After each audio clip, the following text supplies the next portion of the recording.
atrás. Então, essa história dos bancos comunitários tem muito a ver com isso, né? De você colocar um ator socioeconômico ali na periferia. E aí a pessoa, como o Rogério estava colocando, que precisa de algum recurso imediato ou incrementar seu pequeno negócio, seja com R$300, com R$500, é a ordem de grandeza que a gente está falando, né? Se sente à vontade de chegar num banco comunitário, né? Ele não se sente intimidado, como é o caso de ele entrar naquelas roletas giratórias alarmantes dos bancos tradicionais. Então, eu acho que essa questão da proximidade é super importante. Então, quando a gente fala de qualidade da inclusão financeira, acho que todos esses assuntos estão envolvidos, né? É muito diferente para uma pessoa da periferia chegar numa agência bancária tradicional ou chegar numa instituição dessa dos bancos comunitários.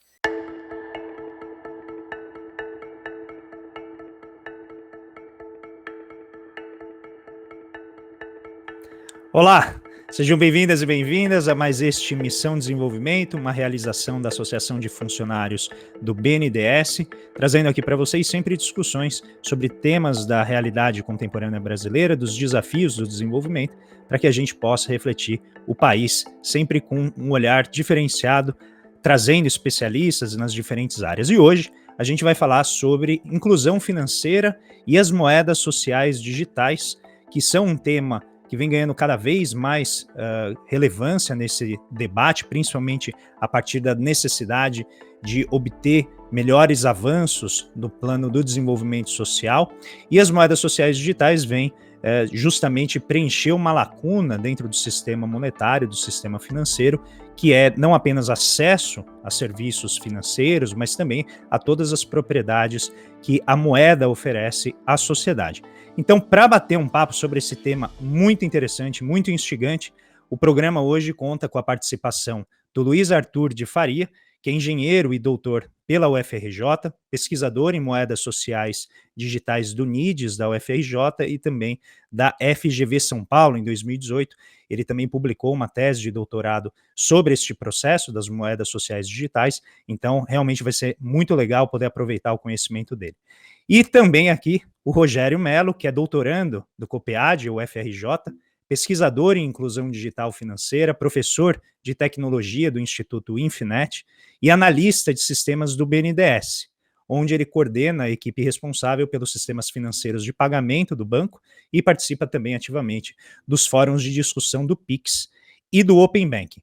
Então, para a gente já dar esse pontapé inicial para a gente discutir esse tema tão relevante, eu queria começar justamente discutindo a importância dos serviços digitais financeiros, qual que é o papel que eles cumprem, né? Afinal, por que a gente precisa, primeiro, discutir a questão da digitalização, não apenas dos serviços financeiros, mas também a digitalização agora nessas etapas seguintes das moedas digitais, as moedas sociais, desculpa, que tiveram a sua experiência iniciada, né, na periferia de Fortaleza, ali em 1998, com a moeda Palmas, né, numa comunidade Palmeiras ali da cidade, e que atendeu ali a um objetivo, né, de organizar uma comunidade, principalmente acesso a saneamento, a bens públicos, que não chegavam ali àquela comunidade, e de repente aquele programa cresceu e acabou inspirando várias outras iniciativas Brasil afora, de forma que hoje a gente já conta com mais de 150 moedas sociais no Brasil afora. E uma curiosidade, né, tem uma grande concentração no Rio de Janeiro,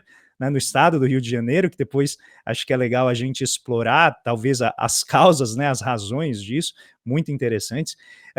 E eu queria então pedir para o Rogério fazer uma abertura aqui para a gente, mais conceitual, falando um pouquinho, né, do que é a inclusão financeira, como que ela se expressa nesse processo de digitalização dessas relações monetárias e financeiras e por que é relevante para o processo de desenvolvimento. Então, quero dar as muito boas-vindas aqui ao Rogério e ao Luiz, é um grande prazer estar aqui conversando com vocês. Rogério.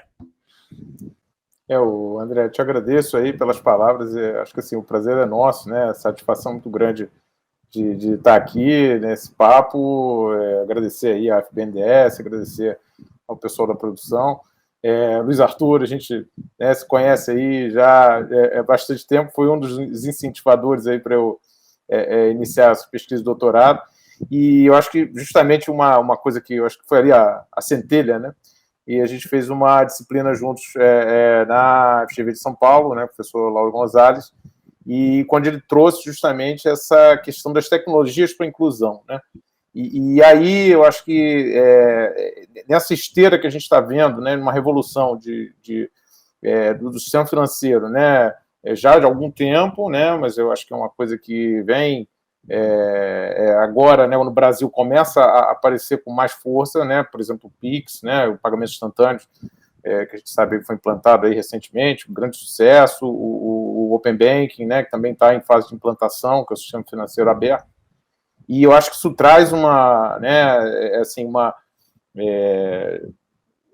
essa ideia de a gente, né, buscar justamente essas outras soluções, né, que outras soluções, que outras tecnologias, que outros atores surgem justamente nessa agenda de inclusão financeira digital, que, como você estava falando, né, assim, os serviços digitais financeiros, né, que até o Banco Mundial publicou tem uma publicação, o Digital Financial Services, né? Eles têm um potencial muito grande de ampliar essa inclusão financeira digital, de reduzir, enfim, pobreza, bolsões de pobreza, de reduzir a vulnerabilidade, né, das pessoas, a partir do momento que os mais vulneráveis podem estar, por exemplo, né, com um papel, uma moeda digital que numa enchente ou numa catástrofe, por exemplo, né, essa moeda vai ser preservada, né?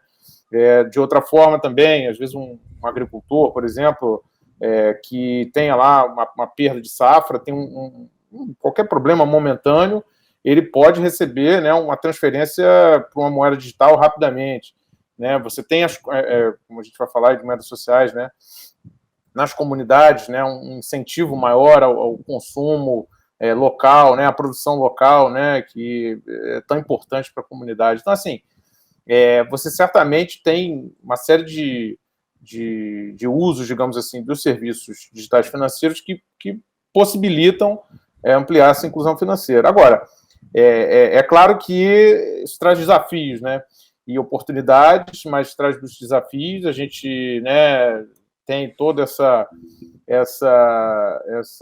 tecnologias que elas também não são, às vezes são difíceis para a gente, né? E muito mais difíceis para aqueles que são mais vulneráveis e que, né, pessoal das comunidades ou pessoas que às vezes estão tendo contato com essas tecnologias pela primeira vez. Então, isso acho que é um desafio e traz a importância da gente falar justamente dos bancos comunitários, ou seja, desses arranjos e desses atores que são diferentes do sistema financeiro tradicional, que, de certa forma, é até opressor, né, para essas pessoas, às vezes, né? A pessoa ela entra na agência do banco, né, e fica, poxa, mas, né, isso aqui não é o meu locus, né? E eu acho que isso é um ponto que a gente, né, com as moedas sociais aí e com bancos comunitários, acho que a gente pode explorar mais. Claro. E tem um ecossistema, né, evidentemente, aqui, de como a gente pode estruturar isso de uma maneira a gerar esse acesso. Um ponto importante, e aí eu já quero trazer o Luiz para refletir sobre a questão das moedas sociais, é que nessa discussão da inclusão financeira, a gente está falando desde sistema de pagamentos, que é o que o Pix oferece, no fundo, né? Quem não tem acesso ao sistema de pagamentos brasileiro por meio dos bancos, por meio do Pix, consegue, né, estruturar e participar mais ativamente. Grande parte da população brasileira, os últimos dados que eu vi são cerca de 130 milhões de brasileiros. Saiu até um estudo hoje, recentemente aqui da Folha de São Paulo, discutindo exatamente o acesso que as pessoas têm ao Pix, que obviamente tem recortes de classe, né? Então, em geral, pessoas de mais baixa renda, por questões de acesso à informação, de formação, têm mais dificuldades de acessar e de usar. Só que tem também outra parte, e aí eu acho que entra a discussão das moedas sociais, que tem a ver com os usos e a própria qualidade, né, do sistema e como ele acessa essas pessoas.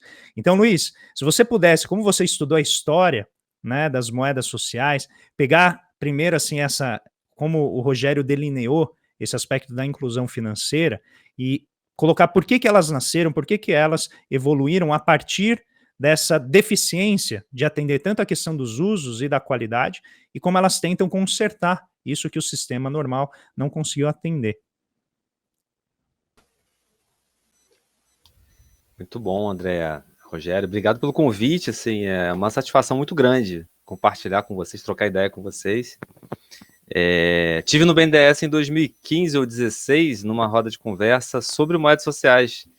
Estava lá o fundador do primeiro banco comunitário, o Banco Palmas, o Joaquim Melo. Então, é uma satisfação muito grande de voltar a discutir isso no banco e com o banco, e com os funcionários do banco.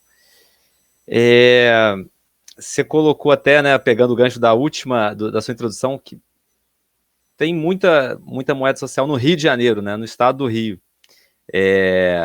Talvez isso seja o último capítulo, o capítulo mais recente dessa história, né, muito motivado pelo Banco Municipal em Maricá, né, o Banco Mumbuca, que não é da prefeitura, é sociedade civil, mas enfim, foi iniciativa do município, e isso fomentou, junto com a questão da pandemia, a necessidade de pagamento de benefício e renda básica, outras moedas sociais municipais que vêm sendo colocadas aí nos últimos anos, últimos 2 anos, basicamente, no Rio, no estado do Rio, principalmente, né?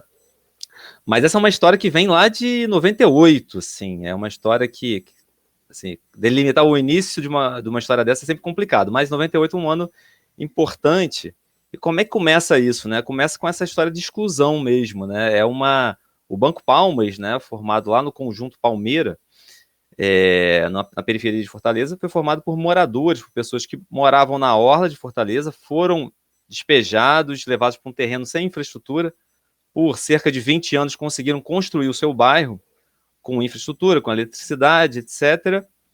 Mas chegaram no momento que muito movimento, muita mobilização comunitária, muitas conversas, e chegaram, bom, a gente não consegue, não tem dinheiro para pagar os serviços de água, luz, etc., que a gente não pagava antes, porque não era formal, agora formalizando, conseguimos construir nosso bairro, mas a gente não consegue pagar as coisas. Como é que a gente faz? Por que a gente é pobre? Pergunta motivadora deles era essa, porque somos pobres, né? E o diagnóstico deles mesmos foi que todo mundo ganhava alguma coisa, né? A comunidade, os trabalhadores ganhavam alguma coisa, pequenos serviços, etc., só que todo mundo gastava, em geral, fora daquela comunidade. Então, o diagnóstico deles é de que nós somos pobres porque a gente perde nossas poupanças locais. Isso o Joaquim Melo fala bastante, né? Então, a gente ganha alguma coisa, não é muito, mas a gente gasta fora da comunidade. Então, eles viam a comunidade como um balde furado, nas palavras deles. Então, o banco comunitário, né, é uma ferramenta, né, e dentro dessa reflexão da ideia do Banco Comunitário de Desenvolvimento, um agente local para fomentar o desenvolvimento, eles têm 2 ferramentas básicas. O microcrédito é orientado para consumo e para produção, especialmente para diversificar a produção local, e esse meio, né, esse artifício o que a gente chama aqui no Brasil de moeda social, né, que é um meio de pagamento local que estimula que o consumo seja feito no bairro, no território, mais recentemente no município. Então, a tese, segundo o Joaquim, central do Banco Comunitário é essa, que se você consegue, né, estimular a produção local e estimular o consumo local, você desenvolve aquela região. E a moeda social está nesse contexto dos bancos comunitários, né? Então, desde 98, eles vêm crescendo, começou o Banco Palmas, o Banco Central moveu uma ação jurídica mesmo, né? E teve uma pequena batalha jurídica, e o Banco Palmas conseguiu, digamos assim, o direito de existir,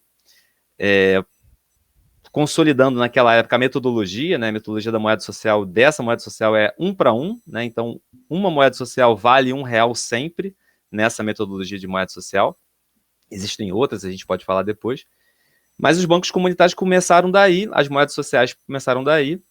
Numa fase seguinte, eles conseguem uma expansão com algum apoio governamental, especialmente da Senais, né, Secretaria Nacional de Economia Solidária, aí nos anos entre 2005 e 2010, uma expansão interessante. O próprio BNDES participou disso, o Banco do Brasil, Caixa, Petrobras apoiando alguns projetos. E, assim, acho que a década passada aí é uma virada em termos da tecnologia, né? Em 2013 tem uma legislação importante, pagamentos eletrônicos. Os bancos comunitários entram nessa história como formalizando, né, uma fintech, que é o E-Dinheiro, né? E aí essas moedas que nasceram em papel passam a começar a se digitalizar, E aos olhos do Banco Central, essa fintech, o Instituto é Dinheiro, é uma fintech, enfim, fiscalizada, subordinada de alguma forma a essa fiscalização, e que coloca os bancos comunitários assim nessa tecnologia mais moderna e que permite muitas coisas de um lado, né? Permite, por exemplo, os bancos tentarem ser mais sustentáveis financeiramente, coletar taxas e para reinvestir internamente, alimentar esse microcrédito local a partir das taxas geradas pela moeda eletrônica.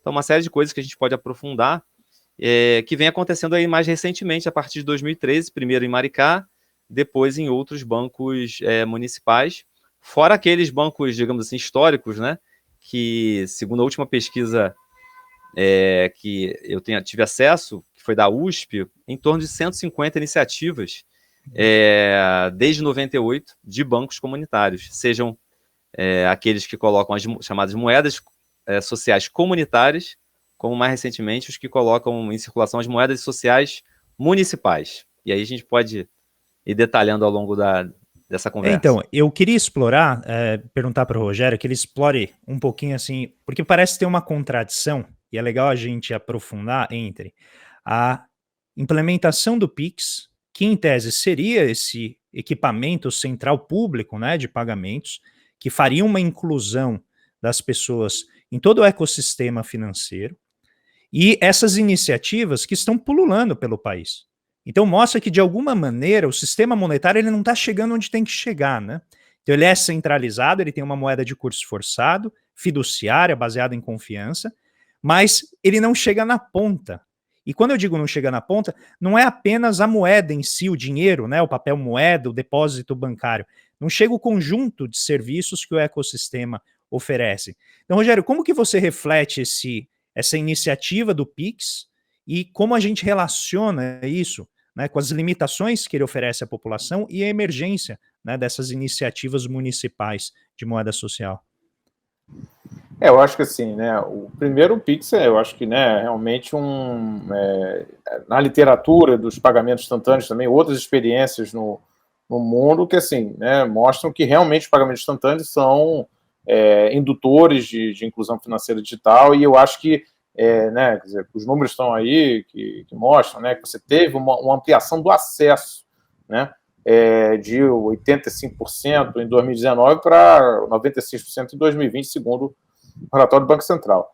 No entanto, como a gente estava conversando, assim, a inclusão financeira, e aí se a gente está falando de inclusão financeira digital, as coisas estão... Ela não é só acesso, né? Ela tem também uso e qualidade, né? E eu acho que esse é o ponto que você trouxe, e eu acho que a gente explora um pouco mais, eu acho que cabe a gente explorar um pouco mais aqui, quer dizer, legal, nós temos acesso, nós temos o potencial, né? Mas e agora? Quer dizer, como é que a gente realmente chega na ponta? Porque se a gente pensa nos sistemas financeiros, a gente tem uma complexidade muito grande que não é só a tecnologia que resolve, né?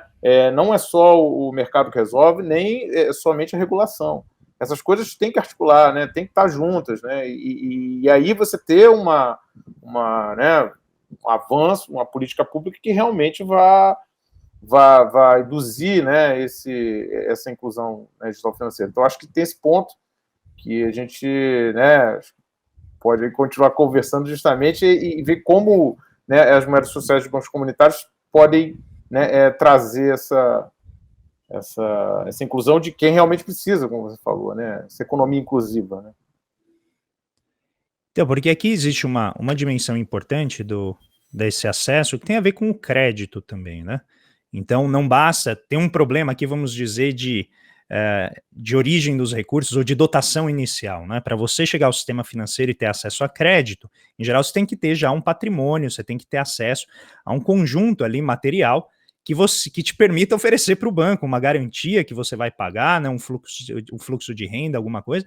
E, em geral, em muitos municípios do país, as pessoas não têm, muitas vezes, renda estável, né? Elas dependem de serviços precários, que muitas vezes elas cumprem, né, bicos ou motoristas de aplicativo em grandes centros urbanos, e não existe, então, essa base material para que o crédito e outras funções dos serviços financeiros cheguem até elas. Eu me lembro aqui o caso ganhou o Prêmio Nobel da Paz, né, o Mohamed Yunus, que conta em detalhes, né, no livro dele, O Banqueiro dos Pobres, como ele estruturou redes de crédito, né, que eu acho que inspiraram muitas outras iniciativas, inclusive o próprio Banco Mundial em várias iniciativas deles, e que de alguma maneira, e aqui acho que é legal a gente aprofundar nessa questão dos serviços financeiros digitais, as moedas sociais também incorporam.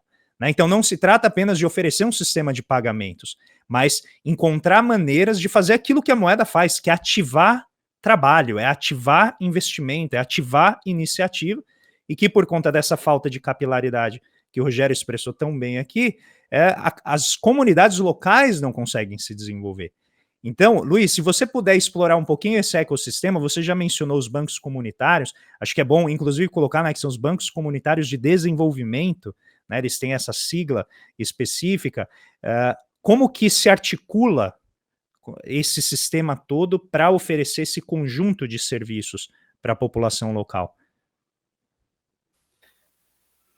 Eu estava ouvindo você colocar essa questão do microcrédito, né, eu ouvindo o Rogério também reforçar o que você já tinha puxado, a qualidade da inclusão financeira, né, não só o acesso, que de fato nos últimos anos você teve uma ampliação, né, desse acesso, mas muitas vezes com pouco uso, as pessoas recebendo salário e, enfim, não um acesso com mais qualidade aos serviços financeiros como um todo.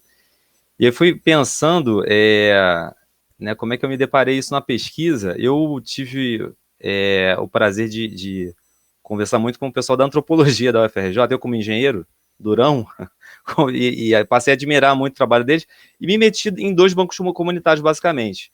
No Banco Mumbuca, né, lá eu comecei em 2013, mais ou menos pouco depois do Banco Mumbuca ter começado, fiquei lá durante 6 meses, convivendo com o pessoal, vivendo aquele início lá em 2015, e o Banco Comunitário do Preventório, numa comunidade, numa favela aqui em Niterói, onde eu moro.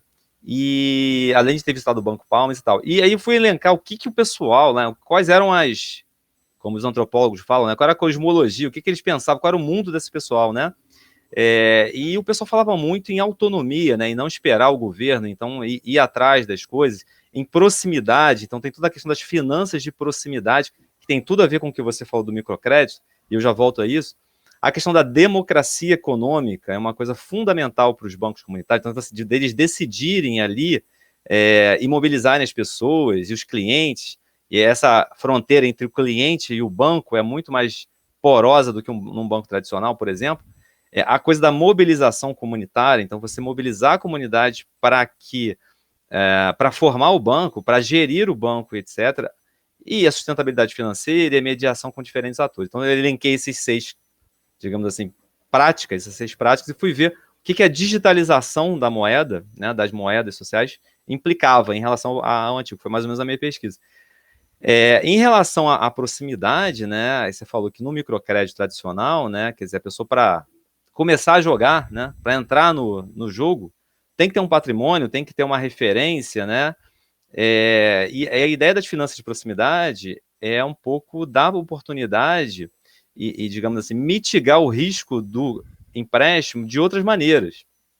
Eu lembro de eu conversando com a dona Sônia, então presidente do Banco do Preventório, ela falou: meu filho, ele é meu vizinho, se ele não me pagar, todo dia eu vou ver. Então, assim, na sabedoria da dona Sônia, ela estava explicando uma coisa fundamental, e que o pessoal vai estudar e vai ver que nos bancos comunitários, a inadimplência, em geral, é menor do que na média do mercado, digamos assim, mercado tradicional.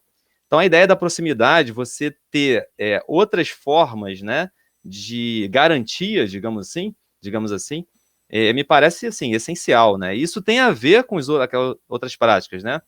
Que é aquela lógica dos pequenos laços, né? Que são aquelas proximidades da sociologia econômica, né? Do Granovetter. Exatamente, exatamente. A Zélia, que é uma socióloga da economia, ela fala desse problema da divisão do econômico entre o econômico e o social, né? Então, isso eu fui estudar lá com os antropólogos e fui ver na prática, no Morro do Preventório, e aí tem as diferenças, né?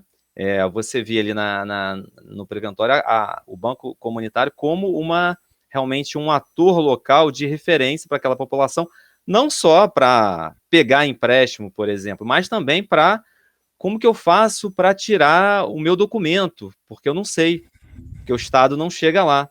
Então, assim, não é só a Caixa Econômica que não chega, o Banco do Brasil, o Itaú, etc. O Estado não chega nessas comunidades. Então, essa história dos bancos comunitários tem muito a ver com isso, né? De você colocar um ator socioeconômico ali na periferia. E aí a pessoa, como o Rogério estava colocando, que precisa de algum recurso imediato ou incrementar seu pequeno negócio, seja com R$ 300, com R$ 500, é a ordem de grandeza que a gente está falando, né? Se sente à vontade de chegar num banco comunitário, né? Ele não se sente intimidado, como é o caso de ele entrar naquelas roletas giratórias alarmantes dos bancos tradicionais. Então, eu acho que essa questão da proximidade é super importante. Então, quando a gente fala de qualidade da inclusão financeira, acho que todos esses assuntos estão envolvidos, né? É muito diferente para uma pessoa da periferia chegar numa agência bancária tradicional ou chegar numa instituição dessa dos bancos comunitários. E depois a gente pode comentar um pouco essa diferença também dos novos, né, dos bancos municipais, que tem uma escala maior. Como é que fica o desafio da proximidade, da autonomia, da mobilização? São desafios aí contemporâneos, digamos assim, dos bancos comunitários. E acho que isso está bastante também associado à tecnologia, né? Porque quando essas iniciativas, vamos começar a separar aqui, né, cronologicamente, tem as moedas sociais e recentemente elas passam por um processo de digitalização, né? Então, elas nascem como literalmente instituições que são deliberadas pela própria comunidade, né? Seria bottom-up, né? Então vem de baixo para cima, principalmente o caso da moeda Palmas, mas você também tem outras iniciativas que vêm do governo municipal que busca justamente dar acesso a uma renda básica, né, para as pessoas de baixa renda ao longo do tempo. E aí a gente volta nisso porque eu acho que tem um elemento interessante de determinismo tecnológico aqui para a gente estudar, que é em que medida a tecnologia ajuda, né, esse processo, se ele é neutro do ponto de vista da operação ou não. E aí eu queria que o Rogério, como ele trabalha diretamente com tecnologia da informação, né, nessa área. Rogério, como que você vê a evolução da tecnologia, porque tem tanto tecnologia social, que ela vai sendo elaborada ao longo do tempo, a maneira da própria comunidade de assimilar, né, essa tecnologia das moedas sociais, e existe também, vamos dizer, essa imbricação com o movimento de tecnologia digital, que vem ali, né, vamos dizer, envolver esse processo, e eu imagino que tende a acelerar a forma de aplicar e desenvolver, né, essa tecnologia social. Como que você vê as tecnologias? Eu estou lutando aqui, Rogério, para não colocar a questão da descentralização do blockchain e das criptomoedas, deixar isso mais para o final, mas saiba que já está aqui no fundo da minha mente. Vai. Não, pois é, eu acho que isso também é um ponto que, né, para discutir aí mais à frente, né, mas assim, eu penso que essa questão dessa imbricação da tecnologia, desse olhar sociotécnico, né? Eu acho que é uma coisa que eu e o Luiz Arthur, né, a gente tem um viés aí dos autores, muitos franceses, Latour, Calon, estava falando sobre isso, né? Assim, que é difícil dissociar essas coisas a partir do momento que, como eu falei, não é só você dar o celular na mão da pessoa, não é só você, né, dar a tecnologia, ou dizer que, olha, agora o seu dinheiro vai estar aqui né, na palma da sua mão, né? Mas você tem que trazer um ambiente de confiança que ele tem outras dimensões, né, que tem que ser consideradas. Eu vou passar um exemplo, por exemplo, que eu ouvi do Mumbuca, né, de que, quer dizer, o quanto isso faz com que você tem uma confiança entre consumidores e os próprios pequenos negócios, né? Então, você tem lá a moeda social, você teve uma digitalização, ela precisou de usar, por exemplo, né, os comerciantes precisaram usar um celular um pouco melhor, né, um celular com reconhecimento de NFC, né, para poder fazer lá os pagamentos. E o próprio banco, né, Mubuca, financiou esse celular, por exemplo, para os consumidores, e aí trouxe essa tecnologia, perdão, para os pequenos negócios e os consumidores, né, passaram a usar essa tecnologia. Então, assim, eu acho que é muito diferente, né, quando isso vem imposto, né, de, enfim, outros atores que são totalmente, né, não estão na realidade daquela comunidade, né, e eu acho que isso é um exemplo interessante, né, de como a gente tem que olhar essas dimensões, né, como a gente está falando aqui, né, que nós somos engenheiros e tal, mas assim, a gente cada vez mais começa a ver que não é só a tecnologia que resolve, né? E, por exemplo, o auxílio emergencial que a gente tem também, né? Você vê, a própria rede de bancos comunitários, né, chegou a propor para, né, por que ela não poderia também gerir uma parte do auxílio emergencial, e aconteceu, por exemplo, lá com o Mombuca, mas assim, a gente viu aí vários, né, cenários de confusão para né, as pessoas receberem os pagamentos. Então, assim, eu acho que é um pouco por aí. Tem mais coisa, Então, né, para a gente explorar. não, depois a gente volta, porque acho que é legal discutir essa questão da descentralização que o movimento cripto traz, porque as moedas sociais já fizeram isso muito antes, né? De você ter essa discussão do blockchain, isso já em 98 foi algo, né? Pegando aqui especificamente no caso brasileiro, isso apareceu. Então, eu acho que é legal explorar, né, essas conexões. Tem um ponto aqui que eu acho que é fundamental nessa questão da tecnologia, eu levantei a questão da neutralidade, que tem a ver com acesso, né? Então, para você, quando você digitaliza essa tecnologia social, você está pressupondo que as pessoas vão ter os meios de acessar isso. E muitas vezes, né, elas não vão ter acesso ao celular, ou tem acesso a um smartphone que é menos smart que o necessário, né, porque ele é muito antigo, então ele não consegue acessar os aplicativos da maneira que deve. Existe o problema de acesso a dados, né? No Brasil a gente ainda tem uma escassez, uma desigualdade muito grande, né, de acesso a pacotes de dados e assim por diante. Então, um elemento que eu acho que seria legal a gente refletir aqui tem a ver exatamente com que tipo de benefício, né, essas moedas sociais oferecem para a comunidade, a despeito desses problemas que nascem com a inclusão da tecnologia digital na sua operação. Mas seria legal, Luiz Arthur, se você pudesse contar, eu tenho certeza que muita gente vai falar, mas como assim? A população se reúne e fala assim, ó, vamos criar uma moeda, eu vou pegar um pedaço de papel, emitir, não vai ter inflação, as pessoas não vão sair emitindo demais, como que vai acontecer? Então seria legal pegar, como você estudou vários casos, demonstrar para a gente como que começa, no sentido da operação mesmo, né? E como que isso gera o efeito desejado de aumentar a circulação e a atividade naquele espaço restrito do município. Porque isso é importante, você colocou e vamos frisar, né? Não é uma moeda para ser usada em livre curso país afora. Ela serve para ser usada na comunidade e, com isso, gerar os benefícios da circulação dos serviços financeiros como um todo ali.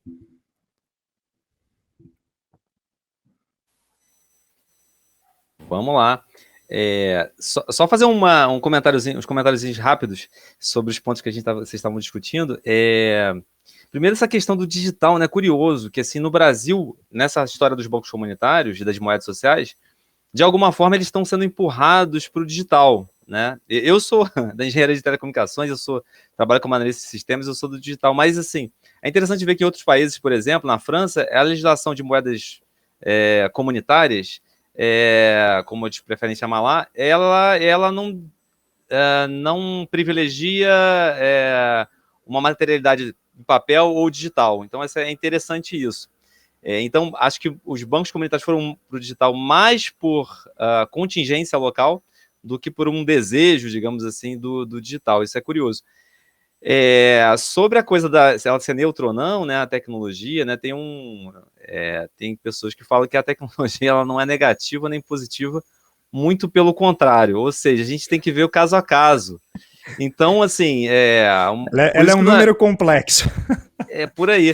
Porque se a gente for olhar, né, uma digitalização da moeda social para cartão, a gente encontra uma população pobre brasileira, urbana, muito acostumada com cartão. Então eu fui a Maricá esperando que o pessoal tivesse problemas com o uso, e quase zero problema com o uso do cartão, porque a população teve processos de bancarização, outros que fizeram a gente chegar nesse momento. Agora, se você parte para o smartphone, então o uso já é diferente. As pessoas com mais idade tendem, muitas pessoas, ainda a desconfiar do uso do smartphone. Não cheguei a ver, mas vi em algum momento que alguém pesquisou ali que o uso do Pix em camadas pobres, mais velhas, então tem essas questões. Então a gente acha interessante falar em digitalizações, né? São formas diferentes de digitalizar, e a centralização também vai nesse sentido. Então você pode adotar temporariamente uma estratégia que pode levar a uma centralização, né? Uma digitalização com centralização, e que pode, em algum momento, passar para uma digitalização com menos centralização, e daqui a pouco a gente pode falar nisso. E aí a gente pode pensar em várias formas de governança e tal. Agora, essa questão que você falou do passo a passo, né, como é que começa essa história, né? Então, de fato, existem moedas sociais, moedas comunitárias ou moedas alternativas, né? Muitos divergem no nome. Aqui no Brasil a gente chama de moedas sociais, que não tem essa paridade com o real, né? Então, você pode ter digamos assim, um lastro em trabalho. Imagina, no início eu comecei a estudar uma rede, então, informação, a rede das produtoras colaborativas. Então, imagina um grupo que trabalha com cultura, essa galera veio muito do projeto Pontos de Cultura, da época do Gilberto Gil como ministro da Cultura, que fomentava grupos culturais, experiências, iniciativas culturais, mas aí, em um tempo, em 2 anos, o governo saía. E aí, o que a galera ia fazer? Sabiam fazer música, sabiam fazer show, sabiam produzir culturalmente, mas não tinham dinheiro. E aí eles começaram a inventar moedas,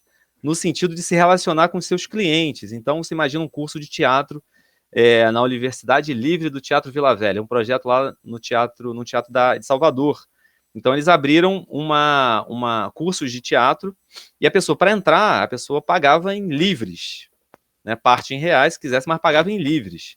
Então, ela não tinha livros, obviamente. Então, o que o curso fazia? Emprestava livros para ela. Então, entrava devendo livros.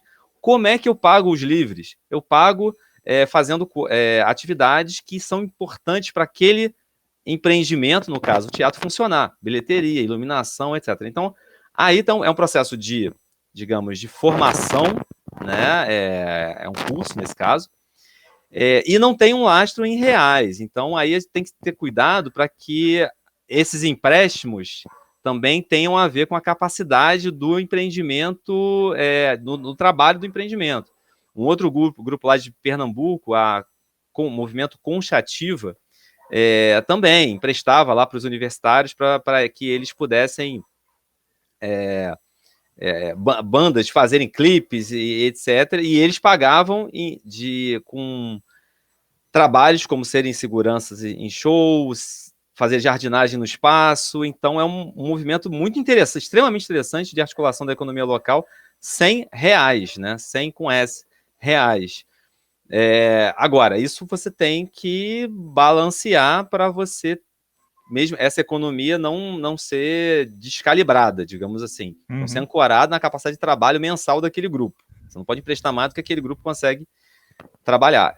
No caso dos bancos comunitários de desenvolvimento, né, até pelo seu histórico, pelaquela controvérsia com o Banco Central lá atrás, eles definiram que uma moeda social vale R$1. Então, para um banco comunitário começar a funcionar, um primeiro problema, conseguir um fundo que seja o lastro, né, que lastreie esse empréstimo. Empréstimo pode ser empréstimo, pode ser de outra forma. Então, o primeiro problema é conseguir um fundo. Fundo pode ser conseguido com um edital público, um edital privado, para fazer alguma coisa. Pode ser um fundo para emprestar. Então, se for um fundo de microcrédito, essa moeda social pode ser circulada na comunidade por meio de empréstimos, por microcrédito. Não é a única forma. Aliás, o Banco Palmas começou com um fundo que era para fazer uma obra na associação de moradores. Então, como é que a moeda circulou? Circulou fazendo pagamento de serviços, pedreiro, eletricista, etc., o pessoal local.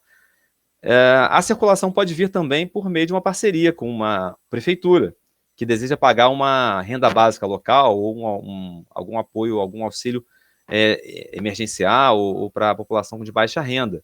Então, a moeda social entra como, digamos, uma doação, né, uma política pública executada por essa instituição local da sociedade civil.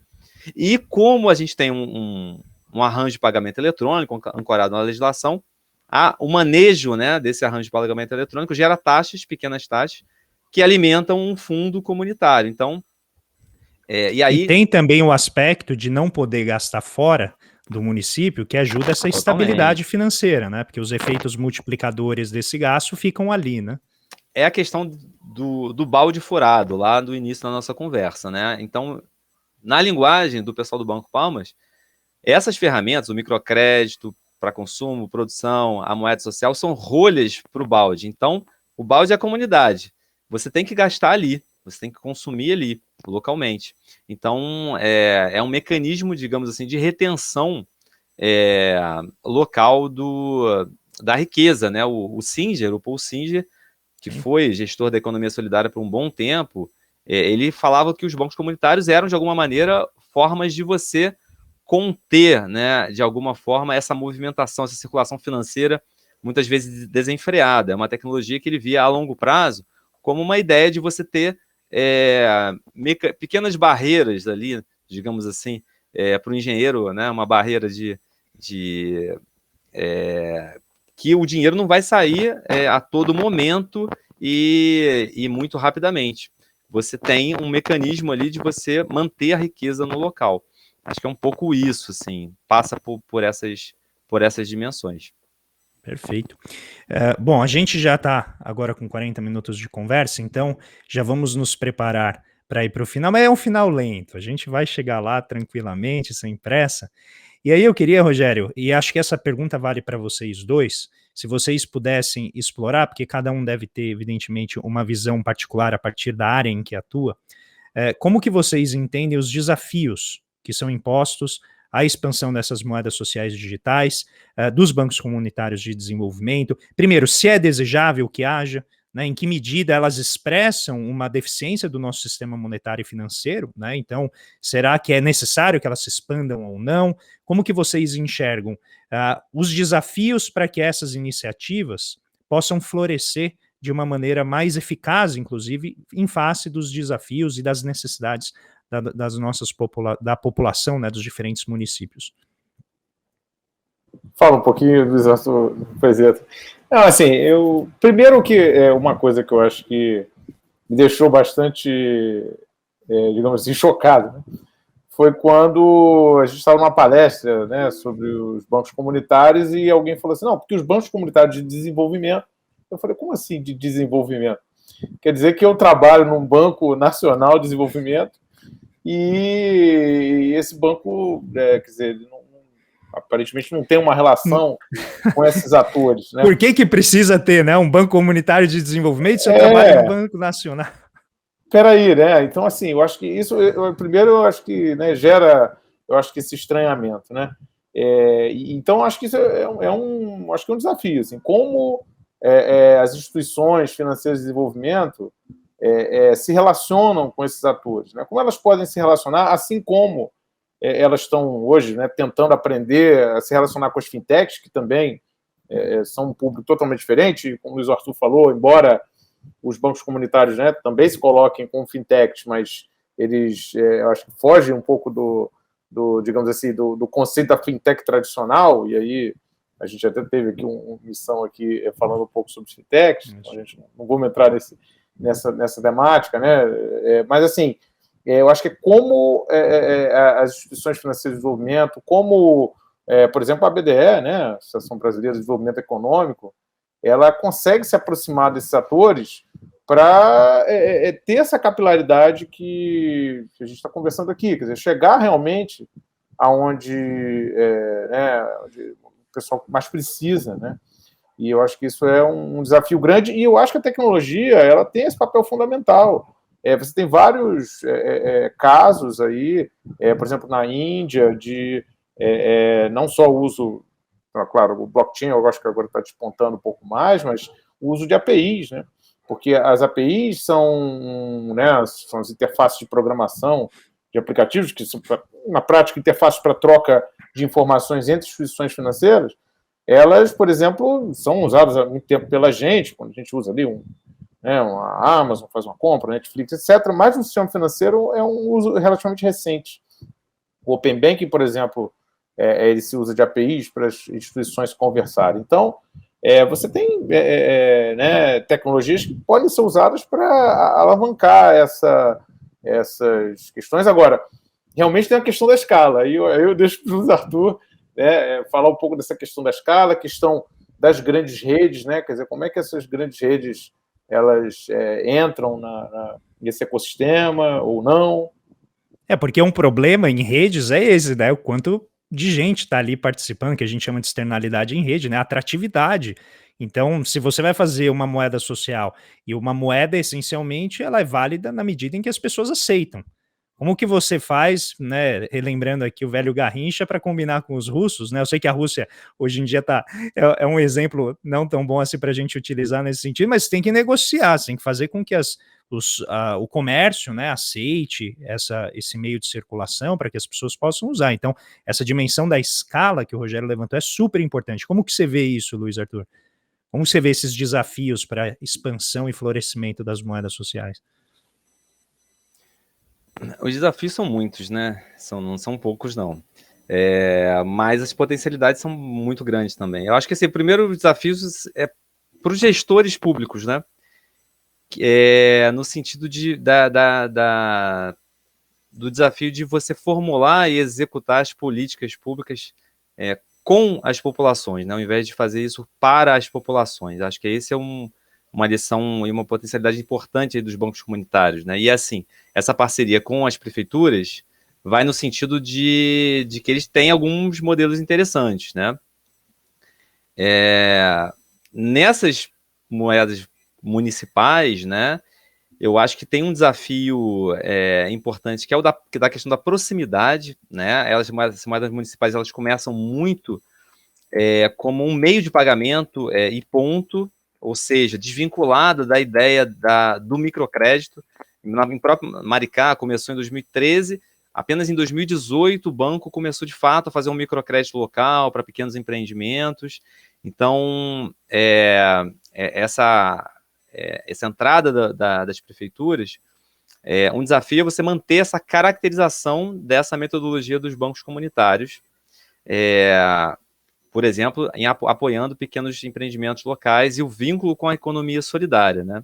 Essa questão da escala tem a ver com a questão da produção e do consumo local, né? Então, essa pesquisa da USP, né, a colega Carolina Pupa, ela usa muito o Milton Santos na ideia do circuito superior da economia, grandes empreendimentos, circuito inferior da economia, pequenos empreendimentos que, para o geógrafo, tem uma relação maior com o território. Então, acho que isso é um tema assim, quentíssimo, a questão da escala e da permanência, né? Não, mas isso toca, Luiz, né? Nesse aspecto da governança, né? Porque a moeda ela é um organismo vivo, né? Então, quando você... isso ocorre com desde memes, né, até questões tecnológicas digitais mais profundas. Uma vez você joga lá, você não controla o processo, porque ele é dinâmico, evolucionário. Então, é importante salientar isso, porque pode-se ter a ideia, não, eu criei uma moeda, eu tenho um banco aqui de crédito, então vale qualquer coisa. Se chegar alguém aqui para construir uma mansão ou construir um supermercado, não, tá valendo tudo, e não é, né? Existe, então, uma dimensão muito clara de direcionalidade que se deve atribuir à moeda, ou seja, não é para qualquer coisa, ela tem um foco. Tem um foco, e tem autores que falam, né, que cada moeda contém uma tensão assim de propósito, uma tensão utópica, né? Ela leva você a tem mais alternativas com juros negativos, e você pode criar, ainda mais com a programação, né? Você programar uma moeda, você pode programar um monte de coisa, né? Um software. Agora, o desafio grande também é com quem vai colocar essas regras na moeda, né? Na UFRJ, a gente fazia algumas oficinas que a gente chamava de artesanato monetário, no sentido de que você pode costurar o que você quiser ali, né? E quando é uma comunidade construindo, é uma coisa. Quando é uma prefeitura colocando uma legislação local que vai, e aí, licitar para um banco ou uma fintech local gerir essa moeda, é um processo de construção diferente, né? E a gente da tecnologia sabe que cada artefato tecnológico, nesse caso a moeda é um artefato tecnológico, embute visões de mundo, embute lógicas, embute regras. Então, acho que ali, essa governança dessa plataforma, né, aliás, é uma um ponto que o Joaquim Mello ele colocou no início da minha pesquisa, ele falou, não, essa coisa de mudar para o digital só está mudando a materialidade, os princípios se mantêm. E depois eles foram vendo que a governança da plataforma é talvez a coisa mais complexa hoje em dia para a rede de bancos comunitários. Então é um outro desafio, sem dúvida nenhuma, é a questão da governança da plataforma, seja no sentido de quem define os requisitos, né, quais as funcionalidades, do código-fonte, se é um código aberto, se é um código fechado, de quem pode usar, quem administra, tem uma central de bancos comunitários, cada banco tem a sua, como que é isso, da sustentabilidade financeira, né, o que isso gera, né, o que a plataforma gera para os bancos, enfim, todas são dimensões dessa governança, né? Então eu diria que essa ideia da democracia econômica, né, que é um propósito dos bancos comunitários que eles falam, vivenciam, mas tem um novo capítulo que são essas dimensões sociotécnicas, que eu gosto de chamar na linha do que o Rogério falou, né? Elas são sociais e técnicas, muito difícil você separar uma coisa da outra.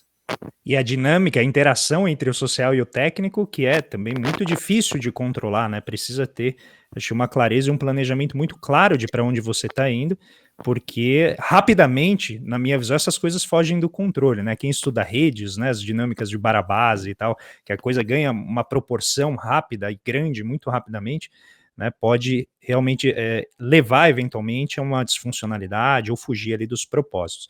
A gente tem 10 minutos aqui para conseguir ficar dentro do tempo. Então eu queria já, né, nesse último comentário de cada um de vocês, que, primeiro, vocês abordassem ou citassem itens que a gente precisa, né, aprofundar e explorar nesse debate, mas também já colocar, né, como que vocês veem a relação entre as moedas sociais digitais e este propósito último, né, de inclusão financeira digital nessa quadra histórica em que o mundo inteiro está se transformando, né, digitalmente, mas particularmente as relações financeiras. Então, o que vocês entendem que a gente precisa ainda desenvolver? Acho que aqui, Rogério, seria até legal falar um pouquinho, né, a questão da descentralização com essas novas tecnologias descentralizadas, né, do blockchain e tal, e o que vocês esperam para o futuro, para a gente poder, né, refletir sobre esse tema. Eu acho que, bem, com a questão de descentralização, né, até tem um piloto aí, né, acontecendo justamente de blockchain, nessa linha que o Zarçon falou, nesse grande desafio aí da governança da plataforma de hoje, de moeda social digital, né, que é o dinheiro.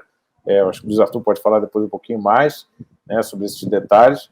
Mas, assim, o que eu penso, assim, é que primeiro, tem uns números, né? Acho que é importante a gente falar, né? A gente tem uns números que a gente pegou aqui, inclusive do próprio portal lá, né? Dos bancos comunitários, assim, você ter mais de 120 mil contas digitais abertas na plataforma, você ter 12 mil, né? Mais de 12 mil comércios credenciados, né? Grande parte aí, né, 70% são pequenos comércios, dessa, né, dimensão do número de bancos comunitários, assim, 70 mil pessoas beneficiadas com doações, porque, como o Luiz Arthur falou, né, às vezes o banco comunitário ele é uma referência para a comunidade, não necessariamente só dos serviços financeiros. Então, assim, é um ecossistema, né, de atores que tem essa tecnologia, que já estão aí há 20, né, mais de 20 e poucos anos no mercado, 25 anos, né, e que eu acho que, né, merece uma atenção maior no sentido de que, né, o sistema financeiro tradicional, as instituições financeiras do momento deveriam olhar ali para acho que assim, para esses atores, né, de uma outra forma. Eu acho que assim, não há porquê, né, às vezes tem um questionamento da missão, né, não, mas será que essa missão, assim, é uma missão nobre, é uma missão que está ligada com os ODS, né, com a Agenda 2030, né, você tem literatura acadêmica já apontando para a ligação com os ODS, né, ou seja,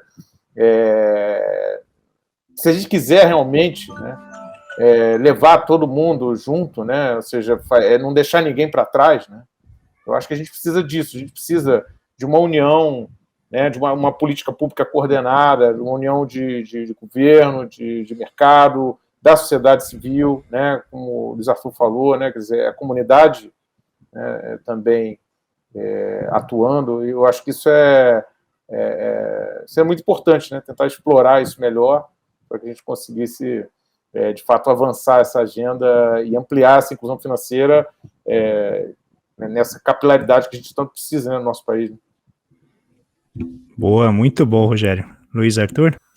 A contribuição dos bancos comunitários, eu acho que tem um pouco a ver com essa apropriação, né, das pessoas, das comunidades, para além do uso, né? Acho que o uso é super importante, né? Então, a ideia da inclusão financeira mais qualificada é que o morador, tanto que os bancos comunitários chamam de morador e não de cliente, né? Ele tem um papel maior na relação com o banco do que com os bancos tradicionais. Então, eu diria que, assim, do ponto de vista da digitalização, né, você tem uma diferença que é que os dados são rastreáveis, né, em relação à circulação em papel moeda, são mais rastreáveis, pelo menos.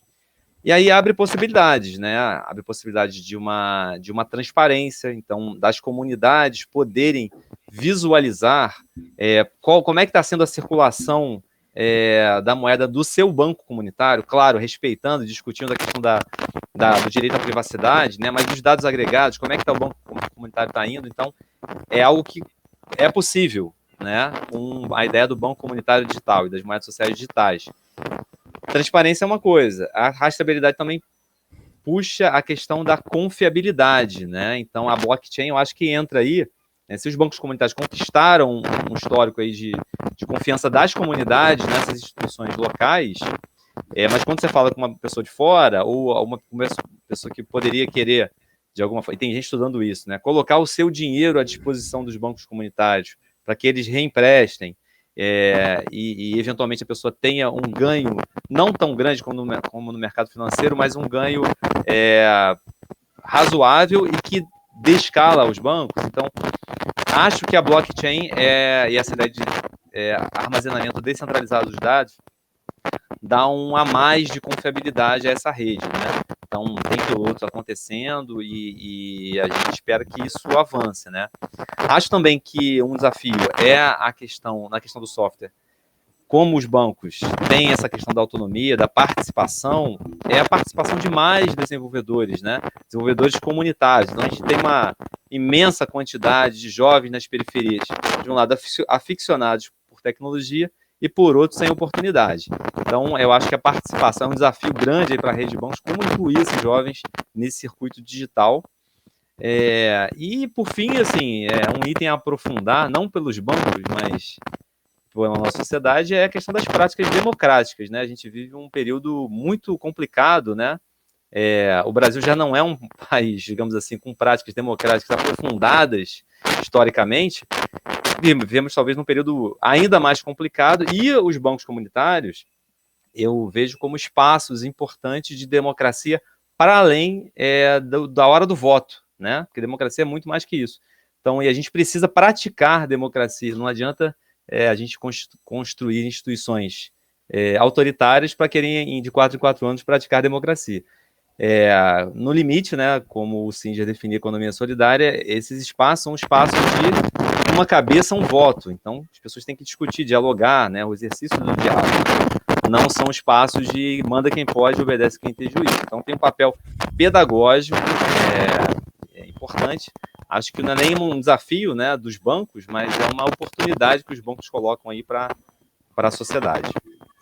Perfeito, eu acho que essa reflexão fecha com chave de ouro essa discussão de inclusão financeira, que em última instância é isso mesmo, uma questão de democracia econômica, né? Não se trata apenas de ter dinheiro, não se trata apenas de votar, ter liberdade ali para exercer o seu voto, mas todo o conjunto, né, que envolve a sociabilidade, envolve o acesso a bens básicos, a uma vida digna, acesso à cultura e assim por diante. Então, com isso eu quero agradecer demais aqui ao Rogério Mello, ao Luiz Arthur Faria, foi, olha, uma satisfação estar com vocês e aprender muito aqui, demais. Essa é uma tecnologia que sempre me intrigou, eu comecei a escutar sobre ela lá, quando ainda estava estudando na graduação, em 2001, 2002, e já fiquei fascinado com ela, com como essa energia que vem, né, exatamente das camadas populares pode gerar algo assim tão rico, tão dinâmico, tão complexo, Então fica aqui o convite para quem acompanhou, curtiu essa discussão, vai estudar mais, vai procurar ali a tese do Luiz Arthur Faria, muito interessante, vai acompanhar o trabalho do Rogério